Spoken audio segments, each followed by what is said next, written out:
ተናስተልን ተመልካቾች አሁን ከአዲስ አበባ 480 ኪሎ ሜትር ርቀት ላይ ይገኛለው ከፋዞን ውሽውሽ ቀበሌ እዚህ ውሽውሽ ቀበሌ ደግሞ የውሽውሽ የሻይ ልማት ይገኛል ይህ የሻይ ልማት በኢትዮ አግሪሴፍት ስር የተመዘገበ ነው ከ1000 ሄክታር በላይ የሻይ እርሻ ልማት ያለው ቦታ ነው በተለይ ይሄ የውሽውሽ ሻይን በማምረት የሚታወቅ ስፍራ ነው አሁን ወደዛ ሄዳለው እዛ ተገኝቼ የውሽውሽ ሻይ አመራረትን አበቃቀልን በተመለከተ መረጃዎችን ወደ እናንተ አደርሳለሁ እንደተለመደው ቆይታችሁን ከሰሞኑ አዲስ ጋርጋችሁ ተከታተሉ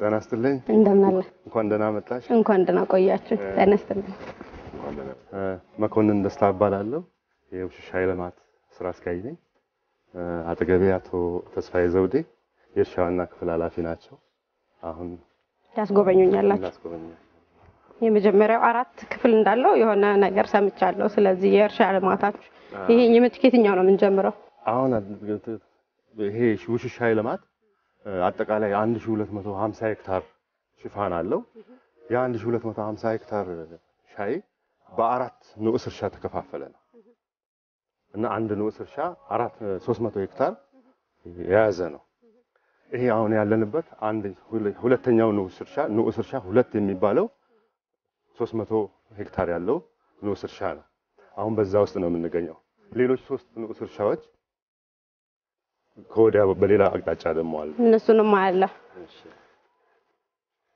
ሻይ ለቀማ ወቅት ነው መሰለኝ አሁን እንደምታዩ ሰራተኞች በለቀማ ላይ ናቸው የለቀማ ስራ እየተካሄደ ነው እዚህ ጋር ያሉት አንድ ቡድን ነው በዚህ ንዑስ እርሻ ውስጥ እስከ 400 በላይ ሰራተኞች ለቀማ ሰራተኞች ለለቀማ ተቀጥረው የሚሰሩ እስከ 400 ሰራተኞች ከዛ በላይ አሉ እኛ አሁን የምታያቸው የአንድ ምድብ የለቀማ ሰራተኞች ናቸው ተቆጣጣሪ ያላቸው ሱፐርቫይዘር አለ በዛ መልክ የለቀማ ስራ ይካሄዳል የተለቀመ ነው አሁን እየተመተረ ነው የሚለቀመው የምታየው እንጂ እዚህ ይሄንን ጠረጴዛ ነው የምንለው ይሄ የለቀማ ጠረጴዛ ነው ያንዳንዷን ካነሱ በኋላ ከፍ እንዳይል በዛች ቀንጥሰው አስተካክለው ለሚቀጥለው ዙር አስተካክለው ይወጣሉና ይሄ መለኪያ ሪጋ ነው ውሃ ልኩን ጠብቆ የሚቀንጥሰው የሚያስተካክሉበት ነው እየተለካ ነው የሚቆረጠው አዎ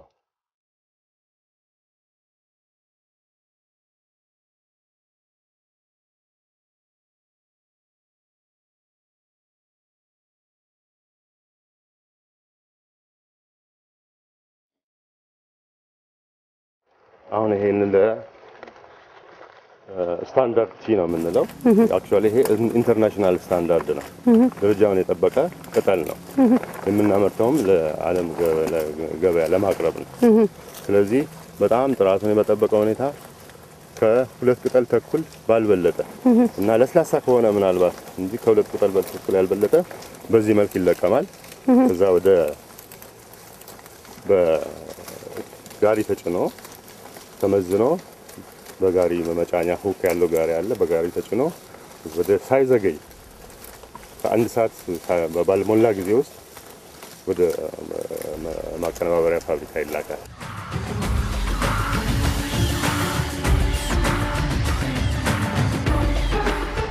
ስምሽም አለበት አባይነሽ ወልደ ስላሴ ይባላል እንዴት አድርገሽ ነው የምትለቂው አንቺ እንዴት ነው የምትለያቸው ናሙና ሻይ ከሆነ ሁለት ተኩል ከተባለ እንዲ ባለችበት ቦታ ላይ እንዴት ለቅሚያለሽ እንዴት ለቅመሽ ከዛም በኋላ ቅንጣሳውን ወደ መሬት እንዲ ቆርጠሽ ትያለሽ ሎካል ከተባለ ደግሞ ምንም ችግር የለውም እንዲ በቃ ሁሉንም እንዴት ለቅሚያለሽ ሎካል ማለት ያገር ውስጥ ማለት ነው አሃ ለያገር ውስጥና ለውጭ ሀገር በቀን ስንት ኪሎ ትለቅሚያለሽ አንቺ ሎካል ሻይ 200 ኪሎ ግራም ድረስ 200 ኪሎ ግራም ድረስ ብዙነሽ ኳንታውን ይባላል እንደዚህ ብዬ ከውስጥ ገብቼ ከለቀምኩት ለምጭ እንኳን እስከ 4 ወር አይወጣም እንደዚህ ቆነ ገንድሽ ካወጣው ማለት ዙሬ በሳምንት ሆነ በ14 ዙሬ ለሚገባው ምርት እንዳይከፋው በደንብ አስተካክዬ እንደ ቤቴ እንደ ልጅ አስቤ ነው መደረግ ይበላሻል ኦኬ እንግዲህ በአጠቃላይ ሻይ በሁለት አይነት ይከፈላል በዚህ በሞቃታማና ትሮፒካል አካባቢ የሚበቅሉ ሻዮች የአሳምቲ ተብለው ይታወቃል እና እኛ አካባቢ አሁን በስፋት ተተክሎ ተመርቶ የሚታዩት የአሳምቲ ነው አሳምቲ ነው የሚባል አሳምቲ ነው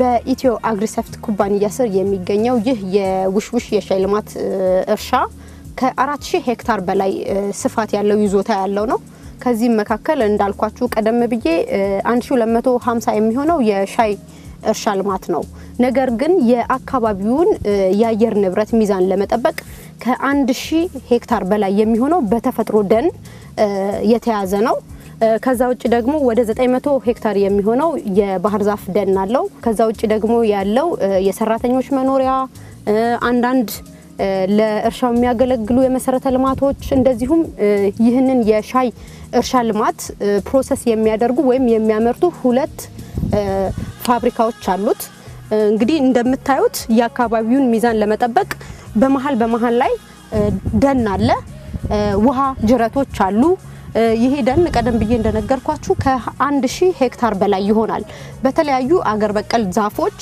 እንደዚሁ የተተወቦታል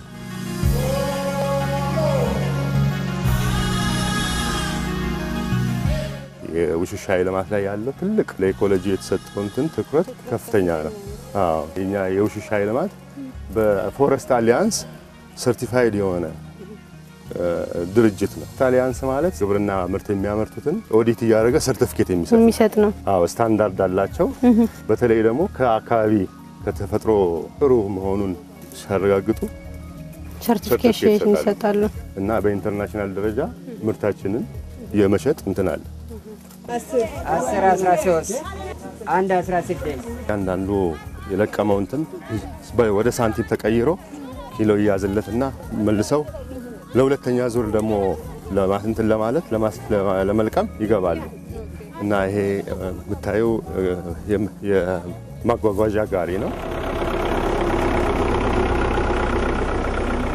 ተመልካቾች በሰሞኑን አዲስ ፕሮግራም በዚህ ዝግጅት እየተከታተላችሁ የምትገኙት የሰሞኑን አዲስ ዝግጅት የውሽውሽ ሻይ አመራረትና አበቃቀልን በተመለከተ መረጃ እየሰጠ ያለበትን ፕሮግራም ነው እስካሁን ድረስ እንደተከታተላችሁት እዚህ የእርሻ ልማት ውስጥ እንዴት ሻይ እንደሚለቀም ነው እንግዲህ ሻይ ሲለቀም ቀደም ብላችሁ ከተመለከታችሁ በደንብ ማስመሪያ ይዘው ሪጋ ይሉታል እነሱ ከዛ ከላይ ያላችሁን ቆረጥ አድርገው ለቅመው ነው ሰብስበው አስመዝነው ይዘው የሚሄዱት ከዛ በኋላ ደግሞ ፋብሪካ አላቸው እዛ ፋብሪካ ውስጥ ሻዩን አምርተው ከዛ በኋላ ሻዩ የተመረተው ወደኛ እንዴት እንደሚደርስ አሳያችኋለሁ እንደተለመደው ቆይታችሁን ከሰሞኑን አዲስ ጋር ጋርችሁ እንድትከታተሉኝ ግብዣዬ ነው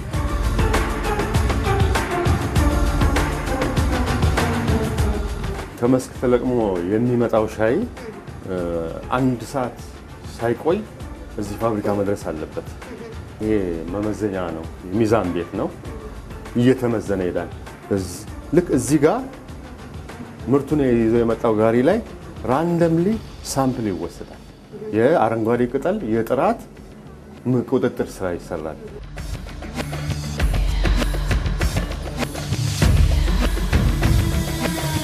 መጀመሪያው የፕሮሰሲንግ ደረጃ የማጠውለቅ ስራ ነው ይሄ ሻይ ከመስክ ሲመጣ ሁለት አይነት እርጥበት ይዞ ይመጣል አንድ ጤዛም ይዞ ይመጣል ከውጭ በውጭኛው ላይ ፓርቱ ላይ ሁለተኛ የራሱ ወይውስጥ የእርጥበት ይዘት አለ ስለዚህ ሁለቱንም እርጥበት የውጭውን ጤዛ የማጥፋትና የእርጥበት የራሱን የውስጡን የእርጥበት መጠን ደግሞ ከ100% ወደ 70% ዝቅ አድርጎ እንዲጠወልግ ማድረግ ነው እዚህ ጋር ከ16 እስከ 18 ሰዓት እዚህ ገንዳ ላይ እንዲጠወልግ ይደረጋል ከጠውልጎ 70% ጠውልጎ ትክክለኛ ደረጃ ላይ ሲደርስ በእነዚህ በሚታዩት ኮንቬየሮች ወደ ቀጥሎ ወደ አለው ስቴፕ ወደ ወፍጮ ክፍል ይሄዳሉ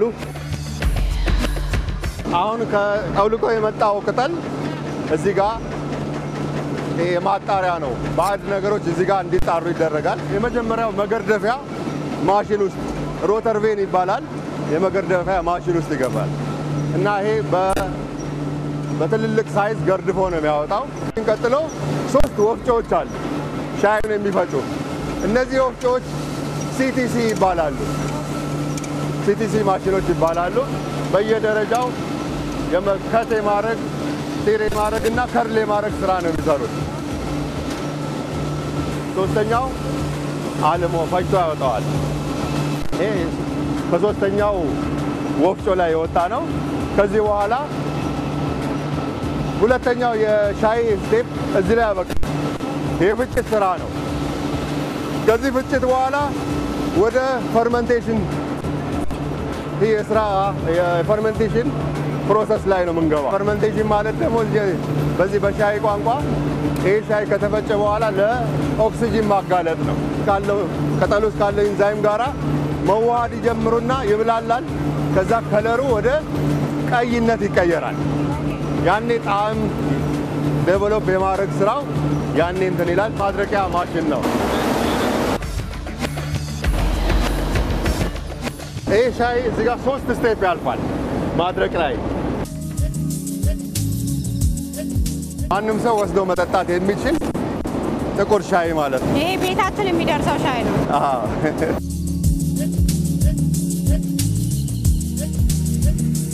ይሄ ፋይበር ከተለየለት በኋላ ጥቁር ሻይ ተለይቶ ይመጣል።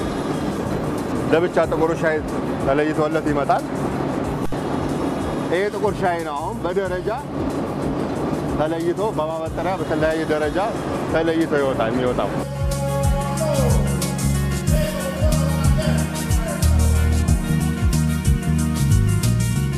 እዚህ ውስጥ የተለያዩ አይነት የተመረቱ ሻዮች ተከማችተው እናገኛለን። በተለይ እኛ ለሻይ ምርት ማዘጋጃና ማቀነባበሪያ የምንልካቸው ሻዮች አንደኛ ደረጃ፣ ሁለተኛ ደረጃ፣ ሶስተኛ ደረጃ ብለን ነው እዚህ ጋር ፓክ አድርገን በተለያየ እንትን እንምልከው። እንደገና ደግሞ ለኤክስፖርት የተዘጋጀም ሻይ እዚህ ውስጥ አለ። ይሄ ወደ ኤክስፖርት የሚደረግ ኤክስፖርት አሁን ለዩኒሌቨር እያዘጋጀ ነው ያለው። አምስተኛ ኮንቴነር ወይም 100 ቶን ለመንትን ለማለት 100ኛ ቶኑ እየተዘጋጀ ነው ያለው። እየጨመርን ነው ያለነው እና በዚህ መልክ አዘጋጅተን ቀጥታ ከዚሁ ነው ወደ ጅቡቲ ሺፕ የሚደረገው። ከዚህ ወደ ጅቡቲ ነው ቀጥታ ከዚህ ነው ጅቡቲ ሺፕ የሚደረገው። ጥራትና ኳሊቲ መቆጣጠሪያ ላቦራቶሪ ክፍላችን ነው። በዚህ ውስጥ በየዕለቱ በየሰዓቱ የሚመረተው ሻይ ሳምፕል እየተወሰደ ቴስት ይደረጋል። በዛ መሰረት አደራረቁ በተለያየ ፕሮሰሲንግ ስቴጅ ላይ ያሉት ችግሮችን እየታዩ መፍትሄ እንዲወሰድባቸው እዚህ ጋር ቴስቲንግ ስራ ይሰራል፣ የቅምሻ ስራ ይሰራል ማለት ነው።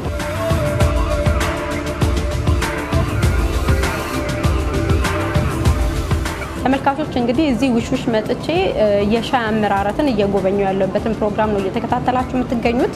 ከዚህ ጉብኝቴ እንደተረዳሁት የሻይ አመራረት በጣም ከፍተኛ ጥንቃቄ የሚፈልግ እንደሆነ ነው።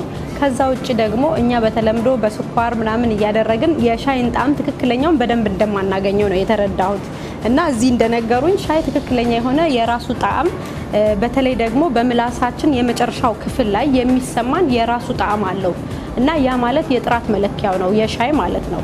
እንግዲህ አሁንም ስለ ሻይ አመራረት ስለ ውሽውሽ የማደርሳችሁ መረጃ ይቀጥላል። ከአጭር ረፍት በኋላ ደግሞ ተመልሰን እንመጣለን።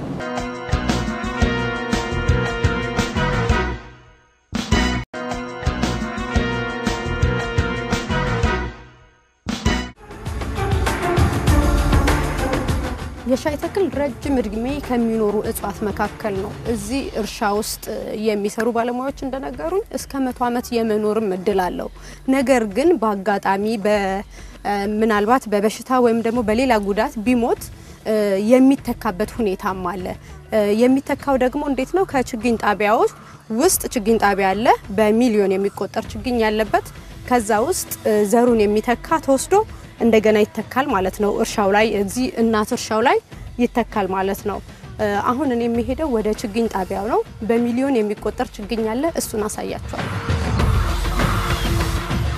እንኳን ደህና መጣሽ። ይሄ የውሻ ልማት የሻይ ችግኝ ማዘጋጃ ነርሰሪ ነው። የችግኝ ተከላው ስራ በሁለት ፐርፐዝ ነው የሚካሄደው። አንደኛ ምናልባት ተክለን በማሳዎቻችን ውስጥ በአንዳንድ ምክንያት የሞቱትን ለመተካት የምናፈላው ችግኝ አለ።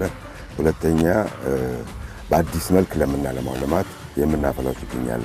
የሚለያዩት በጊዜ ቆይታቸው ነው። በዚህ ችግኝ ጣቢያ በቀጥታ ባዶ ሜዳ ላይ ለምን ተክለው ሻይ የምናቆየው እዚህ ነርሰሪ ውስጥ ከ8 እስከ 12 ወር ብቻ ነው። ይሄ ችግኝ ጣቢያ በአሁኑ ሰዓት እየሰራ ያለው በጋራ ተጠቃሚነት መርህ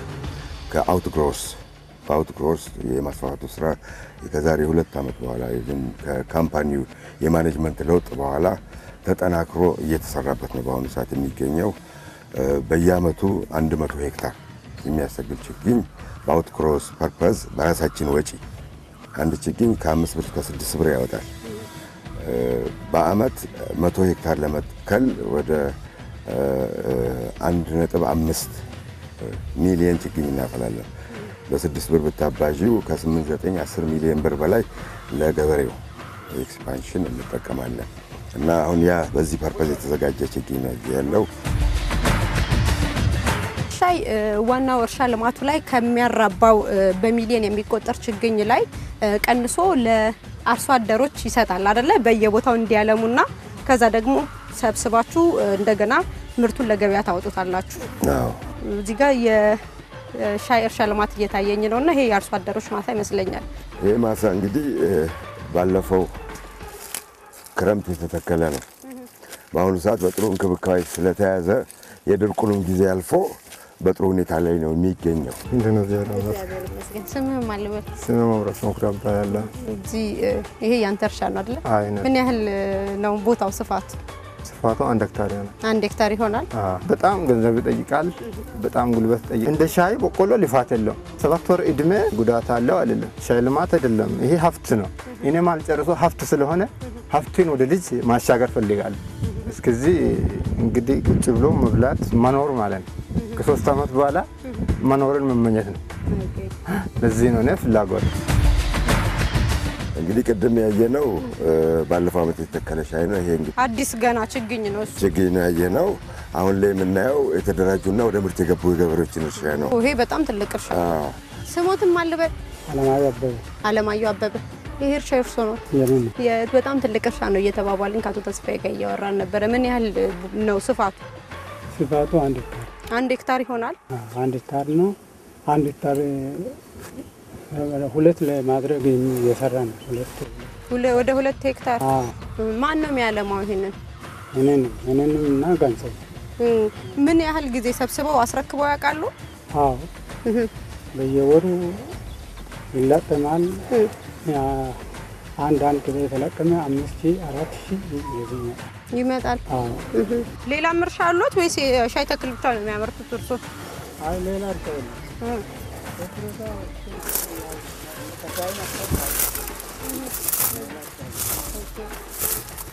እርሻ ማለት ይችላል። ሌላ እርሻ አለ። ጠዋት ማታ እዚህ ነው።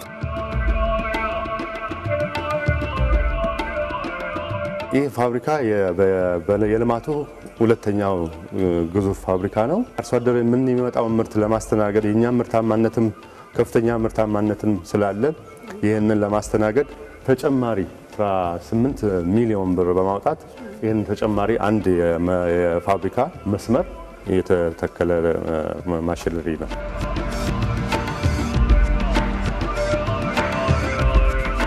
የሻይ ምርት ማዘጋጃና ማቀነባበሪያ ፋብሪካ ስራ አስኪያጅ ነው። እንኳን ደህና መጣችሁ። እንኳን ደህና ቆየህ። እዚህ ቡችሽ ሻይ፣ ጉሞሮ ሻይ አስተሻሸጉና አቀነባበሩን አሳየን። እንግዲህ እርሻ ላይ እንዳያችሁት ሻዩ ታሽጎ በመኪና ተጭኖ በጆንያ ይላካል። የተለያየ አይነት ደረጃ ያላቸው ሻዮች ይላካሉ። ከተላኩ በኋላ የተለያየ ደረጃ ስላላቸው አንደኛ ደረጃ፣ ሁለተኛ ደረጃ፣ ሶስተኛ ደረጃ የሚባሉት እዚህ ሆፐር ላይ ይገባሉ። ከዛ እዚህ ሆፐር ላይ ከገቡ በኋላ አንድ ምጠና የሚባለው 1200 ቶን አካባቢ ነው። እሱ እዚህ ላይ ከገባ በኋላ ወደዚህ ድራም ይገባል። ይሄ ማደባለቂያው ውስጡ ከሞላ በኋላ ይዘጋና ይሽከረከራል ለ6 ደቂቃ ያህል የተለያየ ደረጃ ያላቸው ሻዮች አንድ አይነት ተመሳሳይ እንዲሆን ለማድረግ ከዛ በኋላ ልክ የተደባለቀው ሻይ በዚህ ሲወርድ በኮንቬየር አማካይነት ወደ ማሸጊያ ክፍል ይገባል ወደ ሁለቱ ማሸጊያ ክፍል ይገባል ይሄ አሁን በትክክል ሶስቱ ደረጃዎች የተቀላቀሉ ደረጃዎች ናቸው እዚህ ጋር የሚወርዱት ሶስቱ ደረጃዎች ማለት አንደኛ ደረጃ ሉስት ይባላል ሁለተኛ ደረጃ ቢኤምኤፍ ይባላል ሶስተኛ ደረጃ ደስት ይባላል ሶስቱ የየራሳቸው የሆነ ጣዕምና ኳሊቲ ያለው ስለዚህ ሶስቱ ጥምረቶች በተለያየ ምጠና ነው የተለያየ አሁን ለውሹሽ ሻይ ያለው ምጠና የተለየ ነው ለጉመሮ ሻይ ያለው ምጠና የተለያየ ስለዚህ ሌሎችም የራሳቸው የሆነ ምጠና አላቸው ከዛ በኋላ በዛ ኮንቬየር አማካይነት ወደ ማሽን ወደ ማሸጊያ ክፍል ይገባል እዚህ ማሸጊያ ክፍል ላይ እዚህ ጋር ሁለት ማሽኖች ተመሳሳይ ማሽኖች አሉ ይሄ ፓኬት ድሮ ኢምፖርት የሚደረግ ነበር ከውጭ ነበር የሚመጣው አሁን እዚሁ በራሳችን ሰራተኛ እንዲታሸግ እናረጋለን እንዲሰራ እናረጋለን ከዛ በኋላ እዚህ ላይ ይደረደራል መጋዘኑ ላይ ይደረደራል እዚህ መጋዘን ላይ ከተደረደረ በኋላ ማሽኑ ራሱ ይስበዋል በአየር ይስበዋል ከዛ በኋላ በዚህ በመመጠኛው በዶዘሩ 100 ግራም ይሰፋል ከመሰለኛው የታሸገው ምርት እዚህ ጋር ክብደት አለ የክብደት መቆጣጠሪያ በትክክል ለማሳሰቡ እዚህ ጋር ሚዛኑ ላይ የኦፕሬተሩ የጥራት ቁጥጥር ባለሙያዎችን የምርት ሱፐርቫይዘሮችን ይሄን ይቆጣጠራሉ ማለት ይሄ ማሽን ውሽውሽ ሻይ ጉመሮ ሻይ አዲስ ሻይ ጎልድ ሌቨል እና ጦስኝ ሻይ ያመርታል አራቱ እንትኖች እዚህ የሚመረቱ ነው የዚህ የማምረት አቅሙ 72 ፓኬት በደቂቃ ያወጣል አንዱ ማሽን በቀን አንዱ ማሽን ከ500 እስከ 600 ካርቶን ድረስ የማምረት አቅም አለው እነኚህ ማሽኖች ላይ የቅመማ ቅመም ምርቶች እነ ዝንጅብል ቀረፋ ከርከዴ ካሞሜላ ሚንት ሻይ አረንጓዴ ሻይ የመሳሰሉት እዚህ አዲስ ሻይ ራሱ የሚነከሩ በሚነከር መልክ የሚዘጋጁት እዚህ ጋር ነው የሚታሸጉት እዚህ ጋር 3 ማሽኖች አሉ ሁለቱ ሲንግል ቻምበር የሚባለው የሚያመርቱ ናቸው 130 የዚህ አይነት ፓኬት በደቂቃ ያመርታል ስለዚህ እነኚህ ውድ የሚያረጋቸው በሙሉ የማሸጊያ ቁሳቁሶቹ ከዚህኛው ቦክስና ከዚህ ካርቶን በስተቀር ከውጭ ነው የሚመጣው ኢምፖርት የሆኑ ናቸው ስለዚህ ይሄ ሲያልቅ ይሄ ይጸዳና ሌሎቹ የምርት አይነቶች እዚህ ጋር እንትን ይያሉ ይመጣሉ ማለት ነው እዚህ ጋር ቀረፋ ሻይ ነው እየታሸገ ያለው ይሄም በተመሳሳይ 130 ፓኬት በደቂቃ ነው የሚያመርተው እና ይሄ ውስጡ 2 ግራም ነው የሚይዘው የሚነከር ነው ይሄ ሲወጣ ሌሎች በሚፈለጉ ምርቶች እንደ ዝንጅብል ከርከዴ ካሞማይል ይሄ በአብዛኛው የመድኃኒትነት ባህሪ ያላቸው ናቸው እነኚህ የኛ ምርቶች የሚለዩት ፍሌቨር አይደሉም አርቲፊሻል ፍሌቨር አይደለም ራሱ ምርቱ ከሻዩ ጋር ተደባልቆ ነው የሚሰራው ስለዚህ አንደኛ ጣዕም አላቸው ጣዕም ይሰጣሉ ሁለተኛ ነገር ደግሞ የመድኃኒትነት ባህሪ ስላላቸው በሰው ዘንድ የበለጠ ተመራጭ ነው ሶስተኛ ደግሞ ፍሬሽ ናቸው ወዲያው እንደተመረቱ ነው የሚታሸጉት እዚህ ላይ እና በአሁኑ ወቅት ከፍተኛ የሆነ ፍላጎት ያለውና ከፍተኛ የሆነ ተወዳጅነት እያገኘ ነው ያለው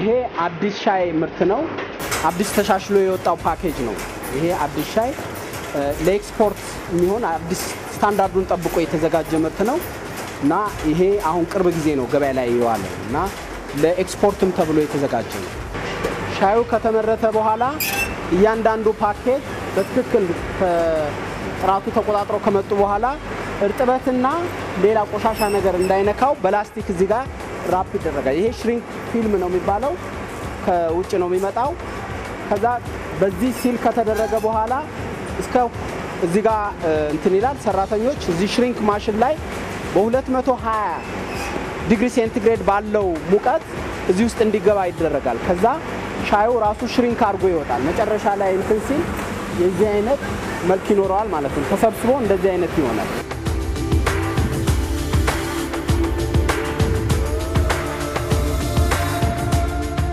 ሌሎች አሁን እዚህ ጋር ካያችኋቸው በተጨማሪ ሚንት ሻይ ከሚንት ቅጠልና ከሻይ የሻይ ድብልቅ ነው ውስጡ 25 ነው የሚይዘው ሚንት ሻይ ነው ይሄ ደግሞ ሞሪንጋ በአሁኑ ወቅት ከፍተኛ ተፈላጊነት ያለው ለመድኃኒትነት የሚጠቀሙበት ይሄም ለህብረተሰቡ በሚመች መልኩ ተዘጋጅቶ የቀረበ ነው።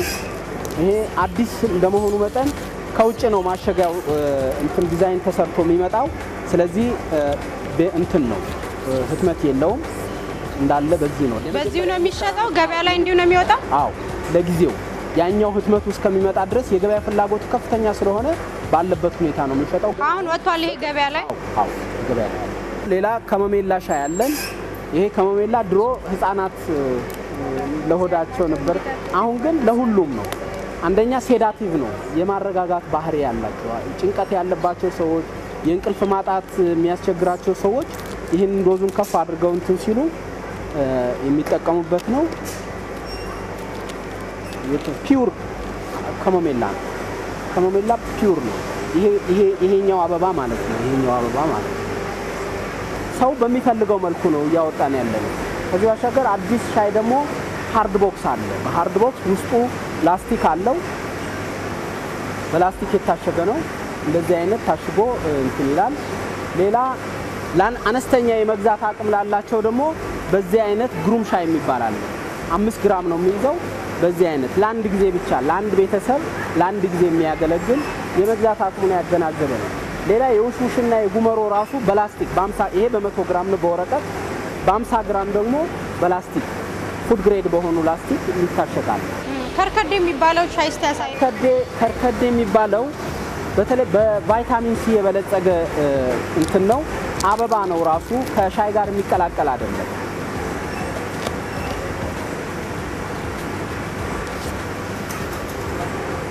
ይሄኛውን አበባ ነው የሚመስለው። ይሄ እዚህ ጋር የምታዩት ይሄኛው አበባ ነው። ይሄ አበባው ብቻ ነው የሚለቀመው። አበባው ይለቀምና ይደርቃል። ከዛ በኋላ ይፈጫል። ከተፈጨ በኋላ ይሄ በቀዝቃዛም እንደ ሻይም በበረዶም ደግሞ መጠጣት ይቻላል። ምርቱ ከተመረተ በኋላ ይሄ የምርት ክፍል ነው። ይሄ ደግሞ ክምችት ነው።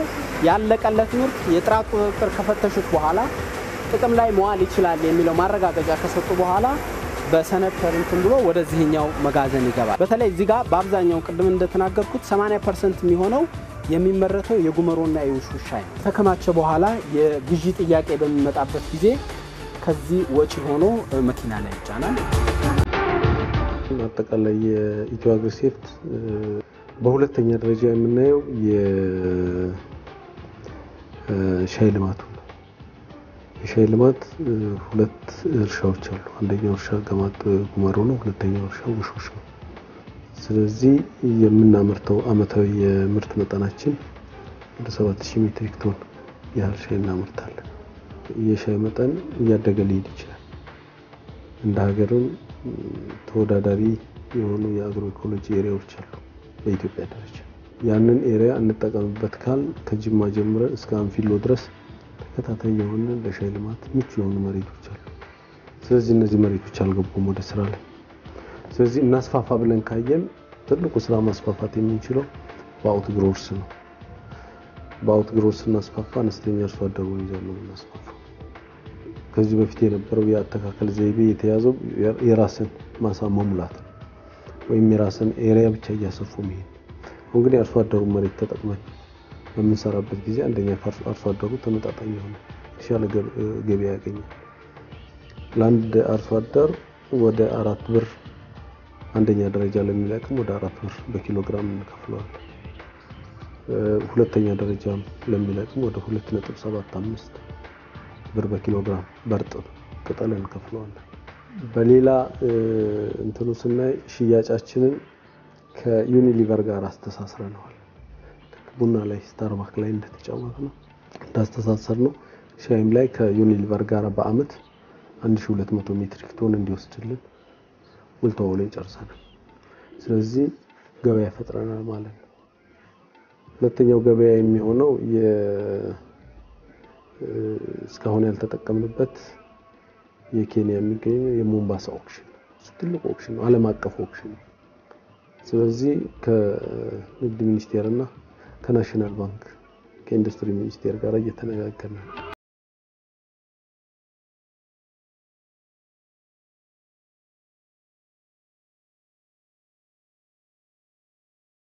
የሻይ ምርቶቹ ሁሉም ለገበያ ከመውጣታቸው በፊት በየደረጃው እንደዚህ በጥራትና ደረጃ ምርመራ ክፍሎች ይመረመሩና ለገበያ ይወጣሉ ማለት ነው። በነገራችን ላይ ሰሞኑን አዲስ በዚህ ዝግጅቱ የውሽውሽ ሻይ ማለትም በኢትዮ አግሪሴፍት ስር ስላሉ የሻይ ምርቶች መረጃ ሲያደርስበት የነበረው ፕሮግራም ውስጥ ተከታተሉ የቆያችሁት መቼም ከዚህ ፕሮግራም ስለ ኢትዮ አግሪሴፍት የሻይ ምርቶች ማለትም ከ10 አይነት በላይ ሻዮች ወደ ገበያ እንደሚያወጣ እንደዚሁም ስለ አመራረቱ ስለ ደረጃው መረጃዎች እንዳገኛችሁ ተስፋ አለኝ መጠነኛ መረጃዎችን ማለት ነው። ዛሬ ሰሞኑን አዲስ እዚህ የነበረውን ቆይታ ጨርሷል። ከሌሎች የኢቢኤስ ፕሮግራሞች ጋር መልካም ጊዜ እንዲኖራችሁ እየተመኘው እዚህ ላይ ሰናበታችኋለሁ።